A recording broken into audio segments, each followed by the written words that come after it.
আসসালামু আলাইকুম, back to my channel Rupsina kitchen. আপনাদের সবাইকে স্বাগতম। আমার আজকের রেসিপি হচ্ছে ডাবলি বুট ভুনা।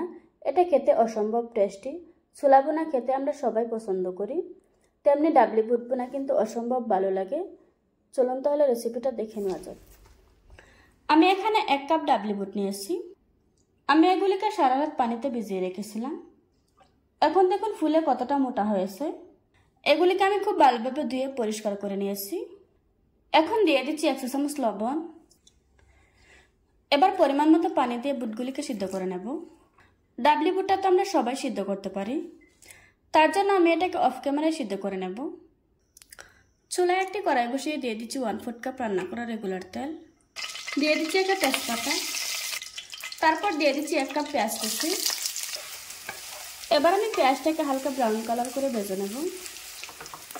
অল্প আস্তে নেড়ে চেড়ে পেঁয়াজটাকে হালকা ব্রাউন কালার করে ভেজে নিয়েছি। দিয়ে দিচ্ছি 1 টেবিল চামচ আদা রসুন বাটা।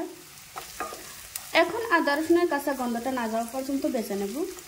কিছুক্ষণ ভেজে নেওয়ার পর দিয়ে দিচ্ছি সামান্য পরিমাণে পানি, যাতে করে গুঁড়া মশলাগুলি পুড়ে না যায়।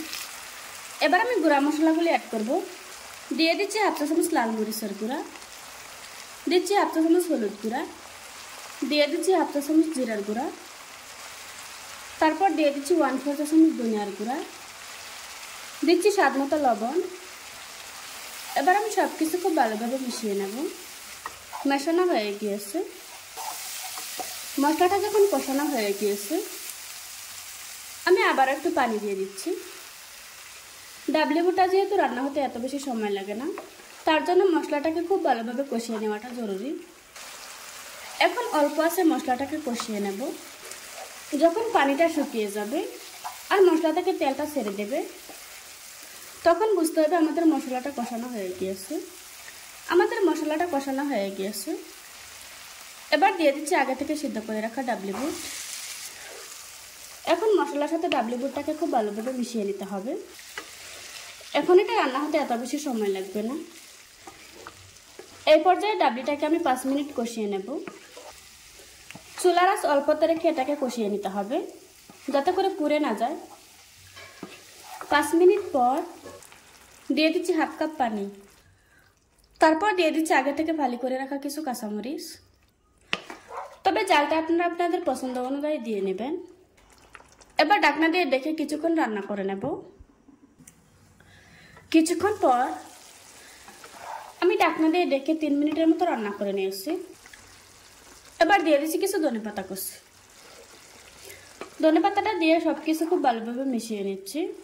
এবার চুলার আঁচ কমিয়ে অনবরত নেড়ে দিতে হবে। খেয়াল রাখতে হবে যাতে পুড়ে না যায়। আর এই পর্যায়ে যত ভালো ভুনা হবে, খেতে তত বেশি টেস্টি হবে।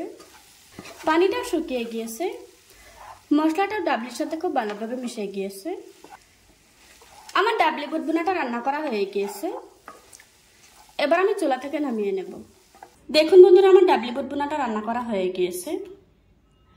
আশা করছি আজকের এই সহজ রেসিপিটা আপনাদের কাছে ভালো লাগবে। ভালো লাগলে আমার চ্যানেলটা সাবস্ক্রাইব করে পাশে থাকা বেল বাটনটি অন করে রাখবেন। আবারও কথা হচ্ছে নতুন কোনো ভিডিওতে। ততক্ষণ সুস্থ থাকুন, ভালো থাকবেন। আল্লাহ হাফেজ।